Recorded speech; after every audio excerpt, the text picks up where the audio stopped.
Plus, I didn't want to change my script one more time. Now, this year's winner, his resume in service to golf is so extensive, we are going to ask two longtime friends to say a few words about Mr. Don Hendler. Richard Spear and Gene Bernstein have both known this year's recipient for many years, and it's my pleasure to first call on our former MGA president, Mr. Gene Bernstein.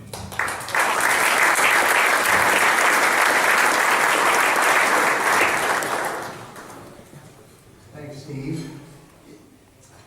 Given the innumerable friends Don has, I feel very honored to be up here paying tribute to him. As there will be two of us speaking, and I was told to be brief, so I will. Don's a great guy. Thank you. Seriously, he is a great guy in so many different ways, and has done so much to advance the game we love in so many different ways, that he is more than deserving of this award. I first met Don in 1983 when I joined Glenhead, where he and Marty Winkleman were the Fraser and Ali of the golfing leagues, trading championships back and forth. In fact, Don won the Glenhead championship 8 times. As a newcomer at Glenhead, and not quite the heavyweight that they were in competitive golf, it was a bit intimidating when I first began playing with them. But Don, and Marty for that matter, could not have been more welcoming, other than when they beat the crap out of me in the quarterfinals or the semifinals. Happily, our friendship survived and has deepened since he joined me at Meadowbrook, and I was invited by him to join the MGA. When Don assumed presidency of the MGA, he brought with him both a low handicap and a world of tournament experience, both as a player and as an official. Not only at club tournaments, but at top local amateur and MGA events as well. As a result, he was able to offer helpful insights about how to improve the already highly regarded MGA events from the perspective of someone inside the ropes with either a club in his hand or a walkie-talkie. Perspectives that were well respected and much appreciated by the staff, because Don had walked the walk. And it wasn't just the tournament staff that respected and appreciated him. Don always made a point of circulating throughout MGA headquarters whenever he was there, popping in on other staff members to see how they were doing. Likewise, I'm quite sure I'm not the only person in this room who has received a lovely handwritten note from Don on one occasion or another. Don also brought to the MGA presidency, as he did with the Long Island Golf Association and the Long Island Caddy Scholarship Fund, the intelligence and acumen that has served him so well at Leviton. He focused our organization on long-term strategy as we entered the early stages of dramatic changes in golf club membership and participation. Inheriting a capital campaign, he brought in consultants and surveyed leaders in the golfing community. And I distinctly recall one of those meetings in the shoe room at Meadowbrook. To better understand the issues we would face trying to raise the much-needed funds, and then spearheading the strategy of appealing directly to member clubs, not just individual golfers, for donations. He also worked tirelessly to grow the MGA Foundation, all the while crafting what in the business world we would call our brand. Even after his term, Don was continuing to be a leader, working with the First Team, the MGA Foundation, our award-winning Met Golfer magazine, just to name a few things. He's also set a high bar in the sartorial category, but perhaps I should say a low one, with his trademark colorful patterned socks, among other things. And I'm not just talking Argos. They say imitation is the sincerest form of flattery. So Don, I wore these in honor of you. I'm risking life and limb to demonstrate it. There we go. All of this was and continues to be done with class, by a gentle sense of humor. It's truly been a great honor to be a friend of Don's for some 30 years and to be able to recognize his distinguished service to golf. Now I want to share with you, I don't have it here, a letter from Don's friend. John Baldwin sent a lovely letter. John was a fellow member of Meadowbrook. He was a former president of the MGA, and he was a former Distinguished Service Award winner. And it's my oversight that I don't have it. I apologize. We'll get it worked into one of the e-newsletters. So John was a friend. Don and John Baldwin go back 40 years. I also want to share now and introduce a friend that goes even further back and knows Don since his college days. He's better known to us here for decades as the outstanding course superintendent at Abbey Rock, Richard Steele.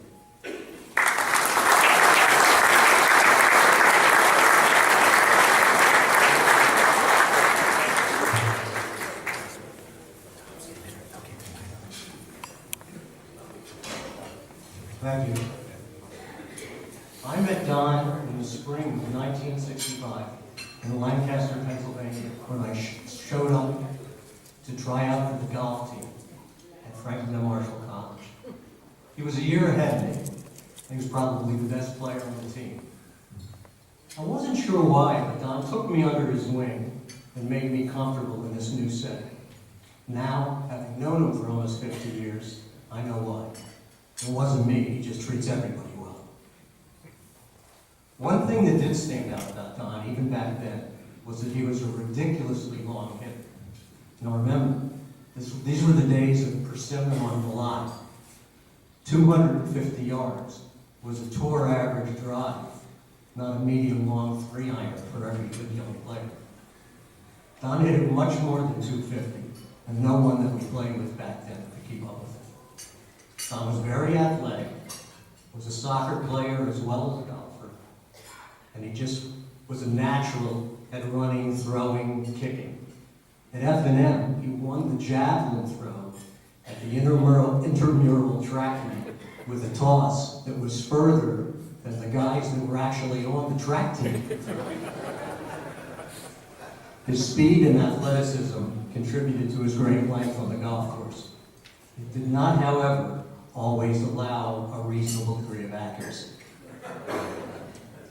I still have clear memories of a trip to Bedford Springs in western Pennsylvania for the 1967 Middle Atlantic Collegiate Championships. It was a 2-day, 36-hole event. Day 1 was cold, rainy, windy. On day 2, the weather turned bad.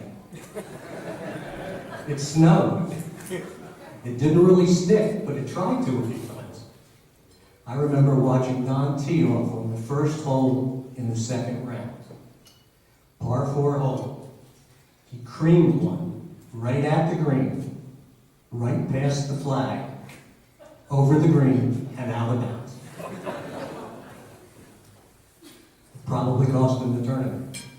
It's still the best golf shot that I've ever seen that went out of bounds.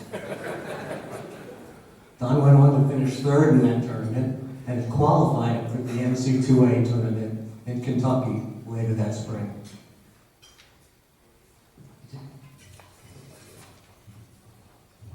In 1977, Don qualified first in the Westchester sectional for the National Long Drive Contest with a drive of 316 yards. Once again, this was persimmon on velocity. Don finished 5th at the regionals in Philadelphia that year. He qualified for the U.S. Senior Open at Saucon Valley in 2000. He's competed in many Long Island and Met tournaments through the years. When I asked Don to describe his tournament success through his career, he humbly said, "I was good at qualifying for things." Golf's not the only sport that Don works at. He has run marathons, competed swims in Long Island Sound, cycled over mountains in South Africa, and competed in a triathlon. I've been lucky enough to swim and cycle with Don, and I expect that he would claim that he could beat me in both as long as we went downhill. Don's a very proud family man. He and Adi have 3 children, 7 grandchildren, and their conversations about the family just ooze pride. Don runs a successful international business. Seeing him at work exposes his intelligent, laid-back style. He's really good with people. He's impossible not to like. He's kind and generous with a very active sense of humor. He often has new jokes at the ready. Humor may be one of the catalysts for a relationship. That he would give back to golf and the MGA is no great surprise. Don is a golfer. He is much more than that, but golf does play a part in his life. He plays for pure reasons. He keeps the ever-possible frustration under control. He knows that half the time he will shoot worse than his average. It's okay. Tournament golf is about scores. Most other golf is about the experience. Enjoying and supporting the people that you are playing with is important. Don is good at keeping the other people smiling. I believe that golf at its best is spending 4 hours with people like Don Hendler. Thank you.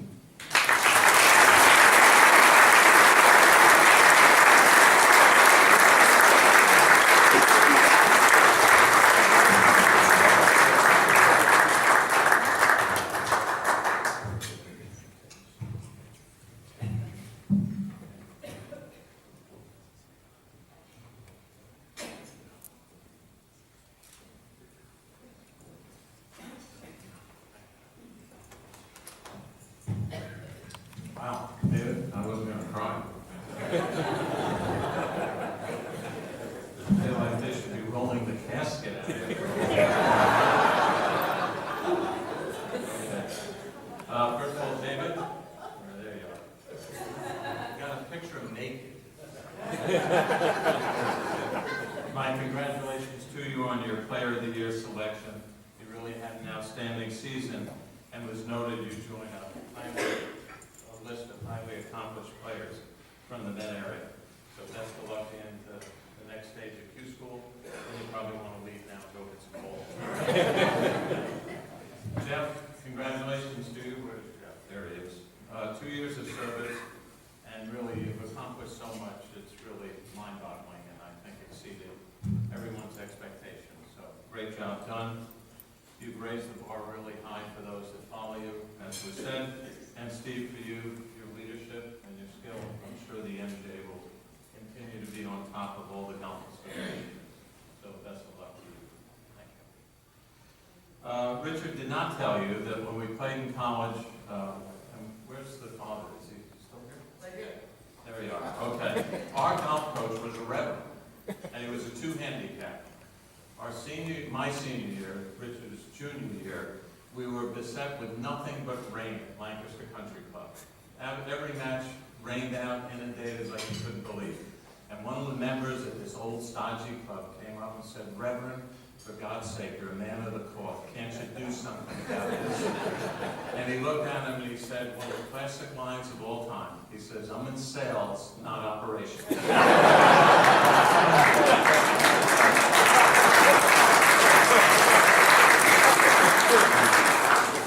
Many of you are probably wondering about the holiday bag that's sitting on every table here. So I want to thank my wife, Adi, for putting it together.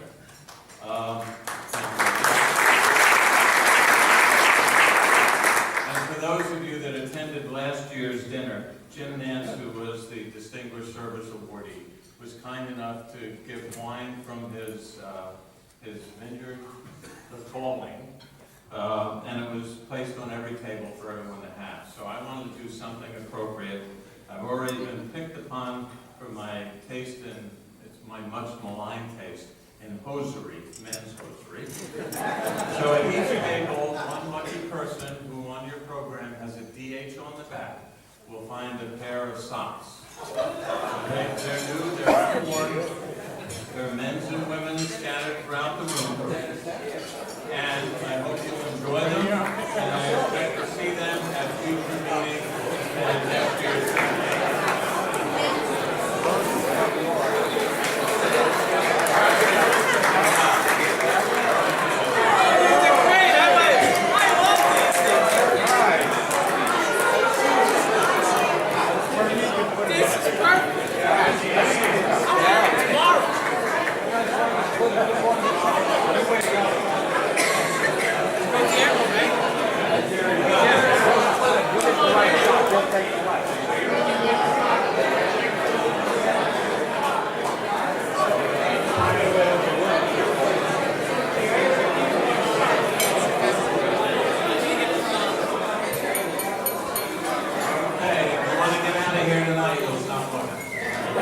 I hope you enjoy it.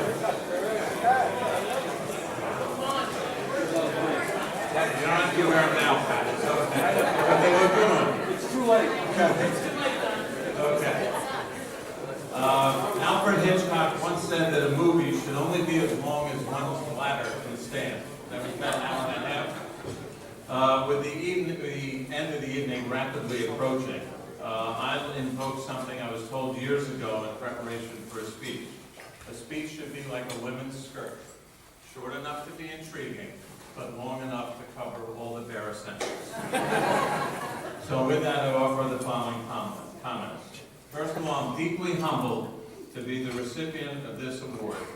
And when I look at the list of prior recipients who were named, and incidentally, Steve, you can be the next Michael Buffer, the way you're doing that. It was terrific. He does all the big fights and stuff. Anyhow, many of them present here this evening, as you've seen. And rather than mention each of them, I would rather just say how much they've influenced me in my own way and mentored me over the years, and the service that they've given to the golf organization. So I applaud each of you. Thank you.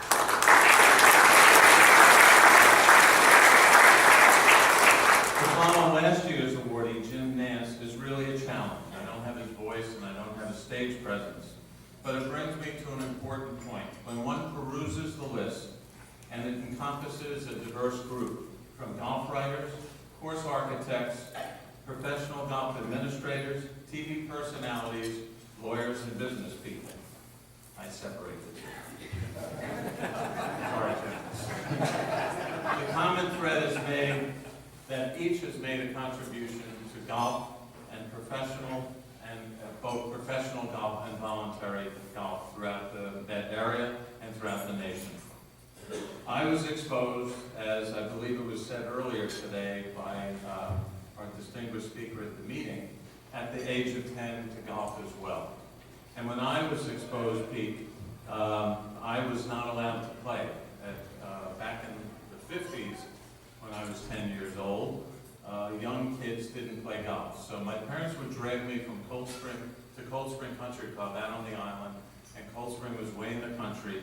And there I would sit on the putting green while everyone else played golf, and I would visualize, like most kids did in those days, and still do, I guess, that jump shot for the championship, which Jay Matola made once. I remember Lafayette and the foul shot. But I would visualize that I was standing there, and that 3-foot putt was for the U.S. Open or the Masters title. And if my memory serves me correct, I missed. And that really set up a lifelong fear of the 3-footer. A quest to find a putter that would sink those 3-footers, but most importantly, it realigned my goals to something more realistic.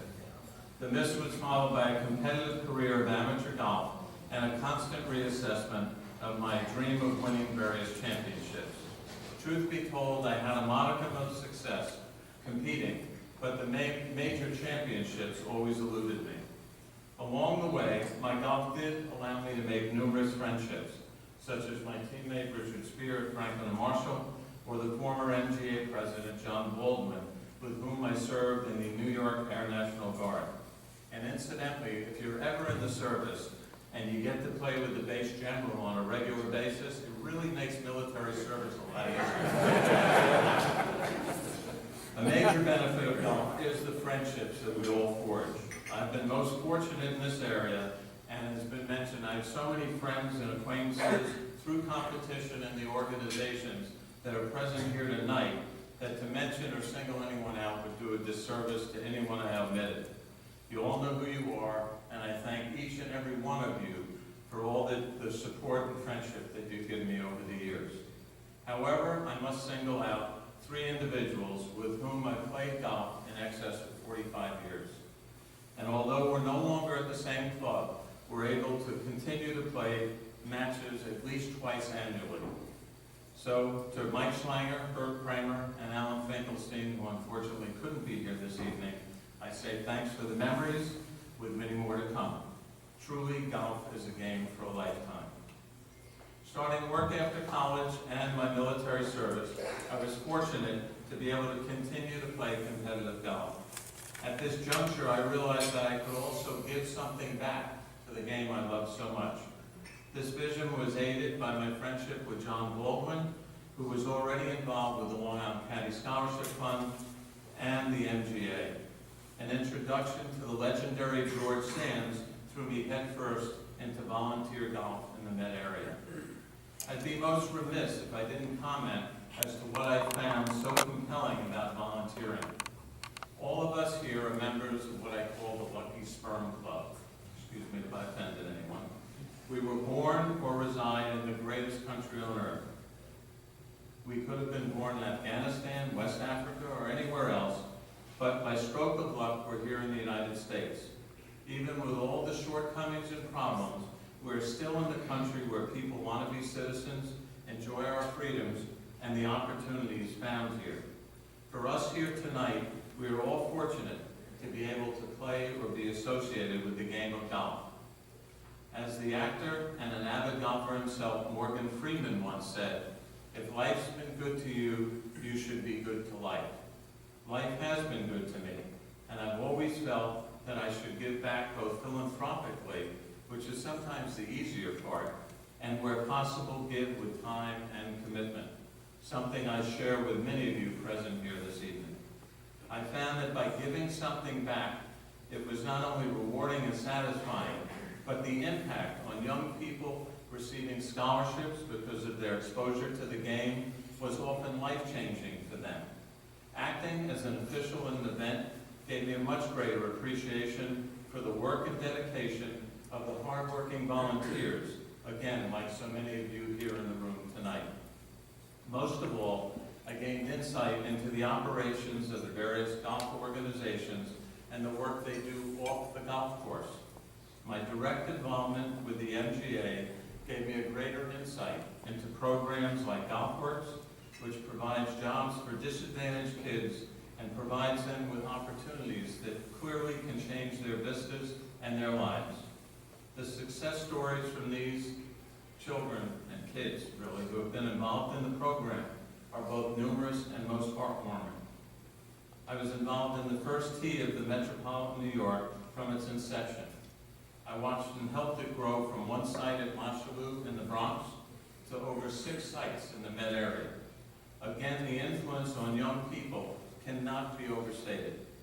It is not just golf, but the positive values of the game and its 9 core values: honesty, integrity, sportsmanship, respect, confidence, responsibility, perseverance, courtesy, and judgment that hopefully travel with the thousands that have been through these programs from the golf course to life itself.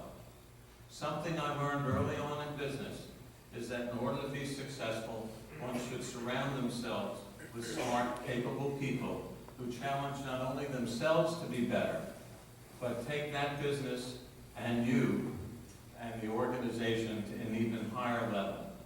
Probably my greatest satisfaction and legacy is in helping to bring other capable individuals into the organizations in which I was involved. There was Steve Smith, who John Baldwin and I were able to convince to take the Long Island Executive Director position, and he did a masterful job for 10 years. Mike Sullivan, a Caddy Scholarship recipient himself. There he is. He joined the board, became president, and through his hard work and commitment, has elevated the organization to levels I didn't think were possible. Seeing Mike's skills, we were able to convince him to join the MGA board, where he is now an officer and in rotation to one day to be president.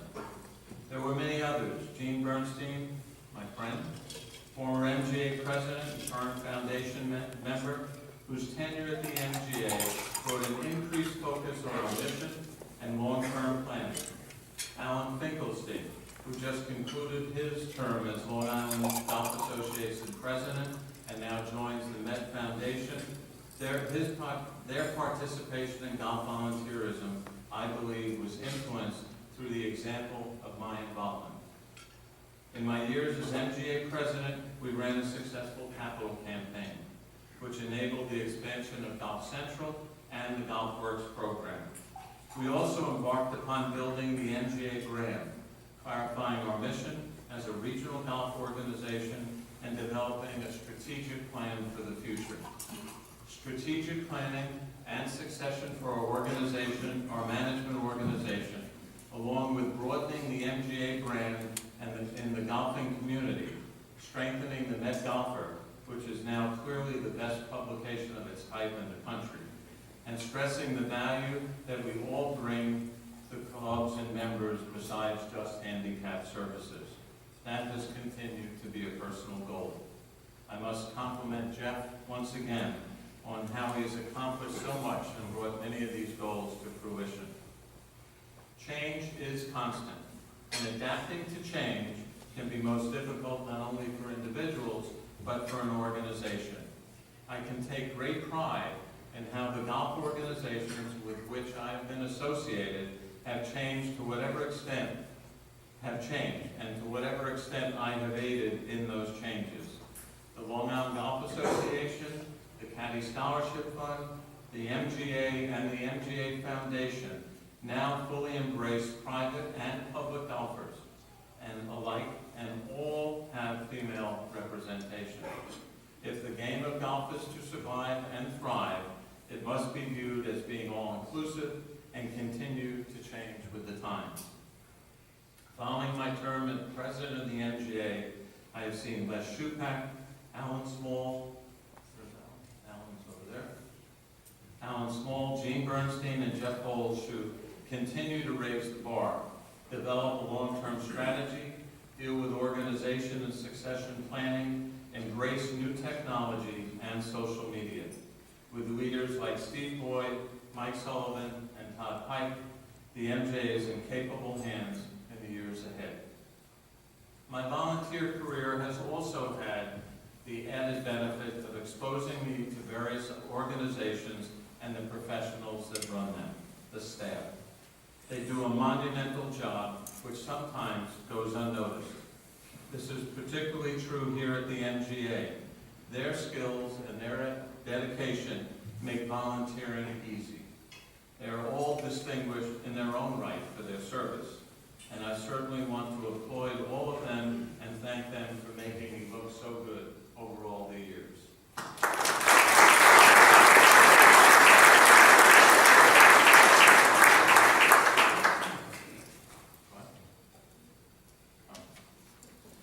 Most importantly, my thanks to my wife, Amy, and my children, Ian, Noah, and Nancy. If you would just stand for a second.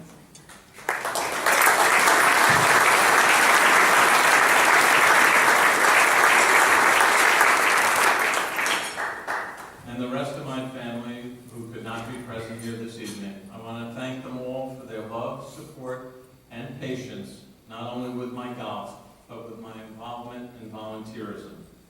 In closing, let me say again, I am truly honored to accept this award. My parents, both of whom loved the game of golf, would have been so proud. Almost got it. Truly, everyone in this room who volunteers their time and effort in support of any charitable endeavor distinguishes themselves from those who choose to sit idly on the sidelines and not give something back. So my thanks to all of you for giving back and for being here this evening. My best wishes to all for a joyous holiday season and a healthy